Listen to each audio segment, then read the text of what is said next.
It's the second stop of her visit to the Middle East, with Senator Wong also announcing a $21.5 million aid package in response to the mounting humanitarian crisis in Gaza. While the Foreign Minister says she still supports Israel's right to defend itself against Hamas, she has cautioned the war in Gaza needs to be in line with humanitarian law. Our Middle East correspondent, Alison Horn, has been at those meetings and joins us from Jerusalem. Alison, very good morning to you. So what has been the diplomatic response to the Minister's visit so far?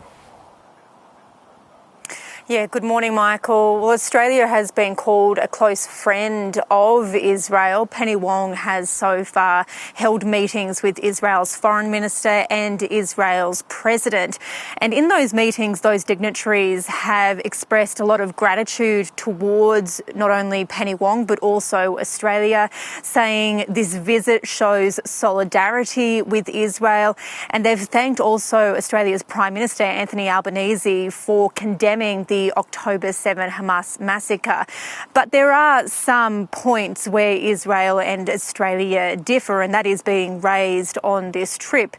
Just before Penny Wong arrived into Jerusalem, she was in Jordan, where she again called for a ceasefire in Gaza, which is something that Israel has rejected. And she also expressed, in her words, grave concerns over the humanitarian situation inside Gaza. Now, we haven't been able to ask her yet whether or not she has raised those specific issues in the meetings that she's had here in Jerusalem in the last few hours, but she has cautioned some of these dignitaries that Australia is advocating for the application of humanitarian law inside Gaza. This is what she said a short while ago.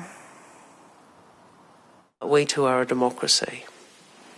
And because of who we are, we do advocate for consistently the application of international law and international humanitarian law. And so when we say as a friend that the way in which Israel defends itself matters, that springs from who we are. So, Alison, what's the significance of Penny Wong's visit? Well, it's significant because she is visiting this area in a time of heightened conflict. It is in the middle of a war, and it's the first time she's been here since she took up office. But I don't think we're expecting any great surprises from this trip. Australia really isn't a major player in this part of the world. I think more her visit will be watched from people back in Australia to see what she says, but I don't think that there will be any new ground that's necessarily covered here. She will not be meeting with Israel's Prime Minister, Benjamin Netanyahu, and we've heard already from Jews in Australia who are disappointed that she has called for a ceasefire, and people who are supporting Palestinians in Gaza say that Australia hasn't gone far enough in condemning Israel for the killing of civilians inside Gaza.